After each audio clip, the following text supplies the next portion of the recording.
Class 9 physics continue करते हैं। Thrust and pressure.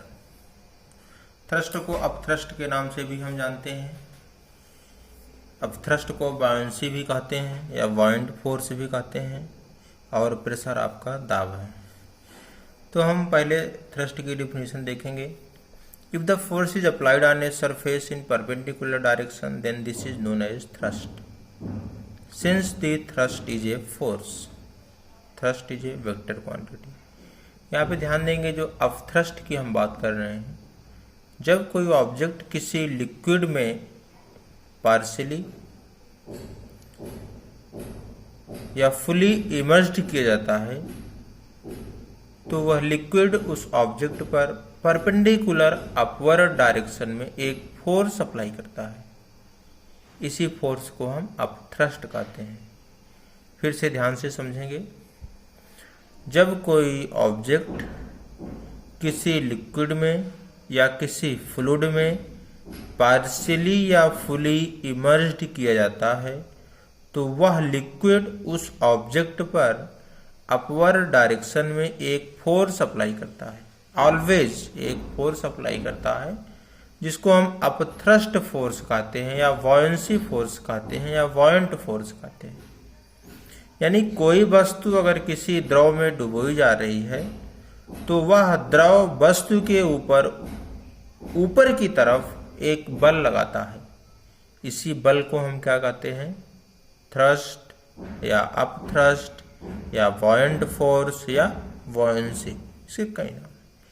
चूंकि इसकी एक स्पेसिफिक डायरेक्शन है जो कि अपवर्ड है और फोर्स अप्लाई कर रहा है, तो फोर्स का कुछ ना कुछ मैग्नीट्यूड भी होगा। तो यहाँ पे मैग्नीट्यूड भी है और डायरेक्शन भी है, तो आपका अपथ्रस्ट क्या हो गया? एक वेक्टर क्वांटिटी हो गई, एक सदिश राशि। अब हम प्रेशर की बात करते हैं। अगर यही थ्रस्ट आपका पर यूनिट एरिया पर अप्लाई होगा तो इसी को हम प्रेशर कहेंगे, क्योंकि प्रेशर इज इक्वल टू होता है फोर्स अपॉन एरिया। जब आपका थ्रस्ट फोर्स हो गया और यही फोर्स अगर 1 मीटर स्क्वायर एरिया पर काम कर रहा है तो pressure is equal to force. Pressure force के बराबर हो गया पर यूनिट। यूनिट मीन्स होता है 1। यहाँ पे हमने एरिया को 1 ले लिया। जब एरिया को आप 1 ले लेंगे तो प्रेशर फोर्स के बराबर हो जाएगा, यानी आपका जो प्रेशर है वह अपथ्रस्ट फोर्स के बराबर हो जाएगा। तो इसके आधार पे आप डिफिनीशन दे सकते हैं, thrust per unit area is called pressure. यानी फोर्स क्या है, इसको हम थ्रस्ट बोल रहे हैं क्योंकि लिक्विड ऑब्जेक्ट पर एक फोर्स अप्लाई कर रहा है ना अपवर्ड डायरेक्शन में, उसी को तो आप थ्रस्ट बोल रहे हैं। तो thrust per unit area is called pressure. चूंकि लिक्विड का प्रेशर सभी डायरेक्शन में सेम रहता है, ये पास्कल का भी लॉ है, तो चूंकि इसकी कोई स्पेसिफिक डायरेक्शन नहीं है तो इसलिए प्रेशर क्या है? आपकी स्केलर क्वांटिटी, अदिश राशि है, सिर्फ इसका मैग्नीट्यूड होगा। या प्रेशर की और भी डिफिनेशन आप दे सकते हैं, force upon area is known as pressure. तो प्रेशर का फार्मूला क्या मिल गया? Force upon area. Pressure force के डायरेक्टली प्रोपोर्शनल है। अगर फोर्स को आप इंक्रीज करेंगे तो प्रेशर भी आपका इंक्रीज होगा। दूसरा जो इंपॉर्टेंट रिलेशन है प्रेशर का, वो एरिया के साथ है। प्रेशर एरिया के साथ इन्वर्सली प्रोपोर्शनल है। एरिया को अगर आप इंक्रीज कर देंगे तो प्रेशर वहां पे डिक्रीज हो जाएगा, और अगर एरिया को आप डिक्रीज करेंगे तो प्रेशर इंक्रीज हो जाएगा, क्योंकि इन्वर्सली प्रोपोर्शनल है ना। इन्वर्स मीन्स होता है अपोजिट। अगर हम इसकी यूनिट की बात करें तो यूनिट के लिए फार्मूला पहले आप देखेंगे, P is equal to F by A. Unit of pressure is equal to unit of force divided by unit of area. तो unit of pressure is equal to unit of force divided by unit of area. Force की unit आपको पता है Newton. Area यानी कि क्षेत्रफल, लंबाई गुणे चौड़ाई। Area is equal to length into width. Length भी मीटर में, विड्थ भी मीटर में, तो मीटर की पावर 2। यानी प्रेशर की जो यूनिट हुई वो क्या हुई? न्यूटन पर मीटर स्क्वायर। न्यूटन पर मीटर स्क्वायर को ही हम पास्कल के नाम से जानते हैं। यानी न्यूटन पर मीटर स्क्वायर को किसके नाम जानते हैं? पास्कल के नाम से। तो इस प्रकार हम देख रहे हैं कि 1 पास्कल 1 न्यूटन पर 1 मीटर स्क्वायर के इक्वल है। यानी अगर कोई लिक्विड किसी ऑब्जेक्ट पर 1 न्यूटन का बल उसके 1 metre square cross section area पर लगाता है तो प्रेशर कितना होगा? 1 पास्कल होगा। तो when a thrust of 1 newton is applied normally on a surface of area 1 metre square, then the pressure exerted on the surface is called 1 pascal. कोई object अगर किसी लिक्विड में डुबोई जाती है तो लिक्विड उस पर ऊपर की तरफ एक बल लगाता है जिसको आप थ्रस्ट कहते हैं।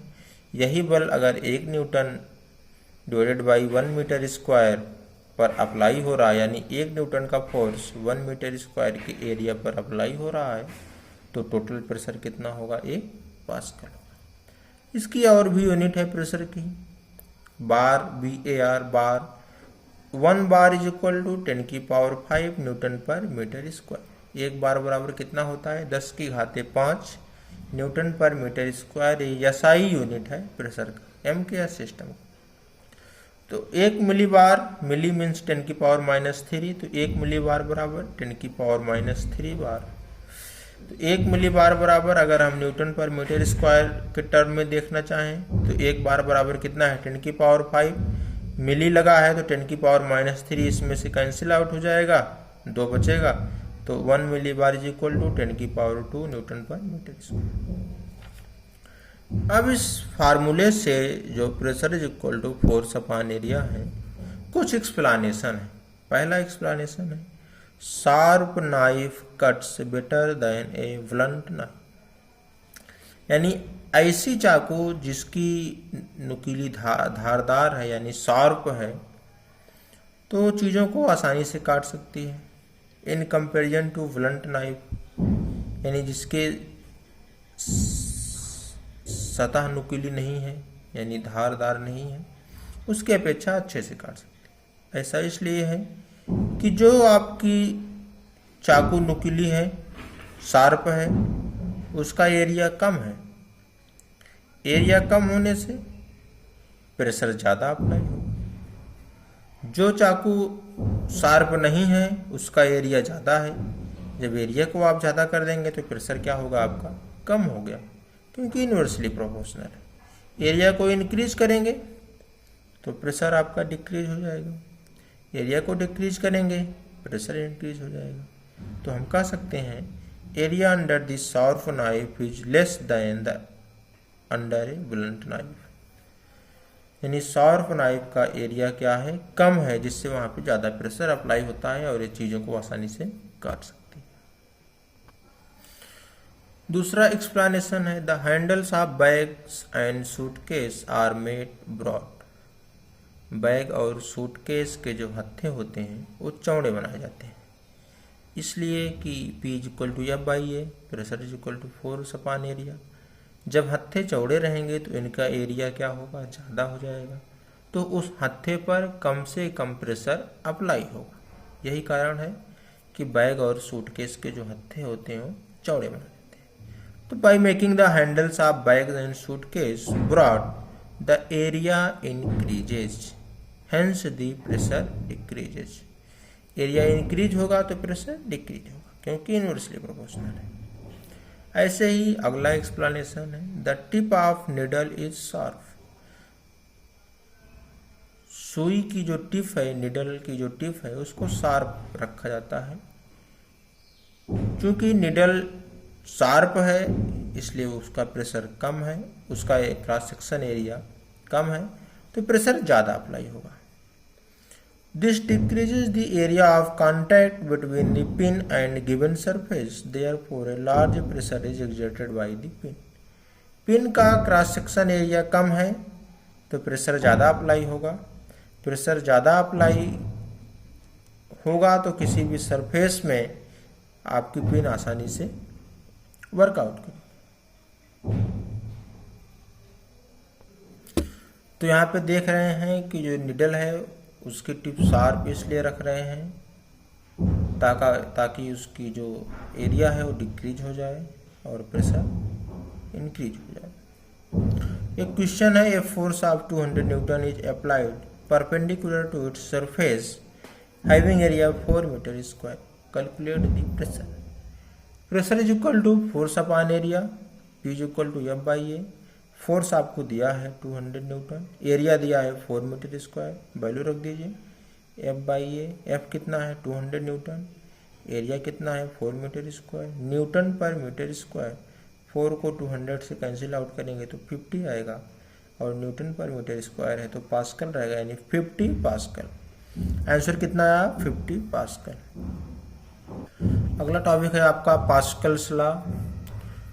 पास्कल्स लॉ बताता है कि अगर कोई लिक्विड है किसी कंटेनर में रखा गया है तो उस लिक्विड के द्वारा कंटेनर में सभी डायरेक्शन में और एक समान दाब रहेगा, यानी जो प्रेशर रहेगा वो इक्वली ट्रांसमिटेड रहेगा। और ये पास्कल जो है एक फ्रेंच साइंटिस्ट हैं। French scientist pascal studied the transmission of pressure in liquid. Liquid के लिए जो प्रेशर ट्रांसमिट होगा उसी के रिकॉर्डिंग ये लॉ है।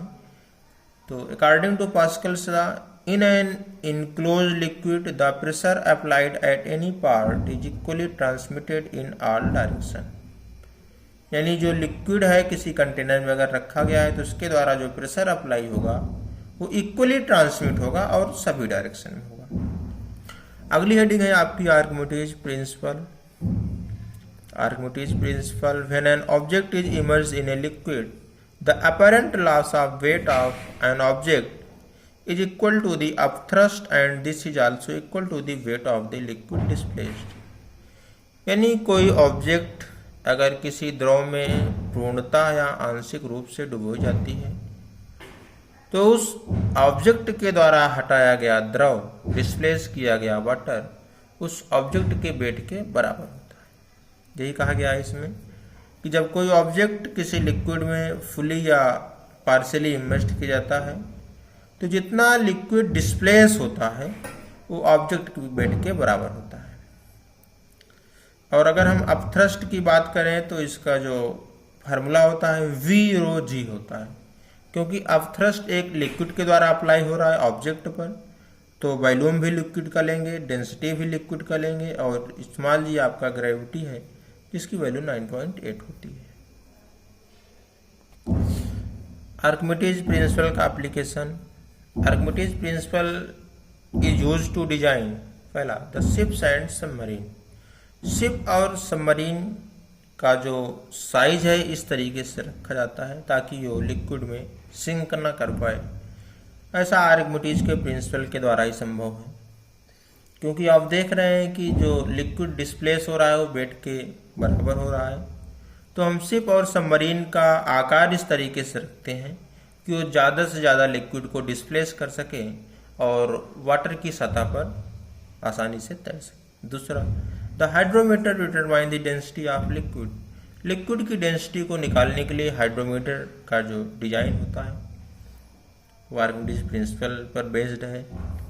तीसरा है the lactometer to test the purity of milk. Milk की प्योरिटी को टेस्ट करने के लिए लैक्टोमीटर को भी हम आर्किमिडीज के प्रिंसिपल से डिजाइन करते हैं।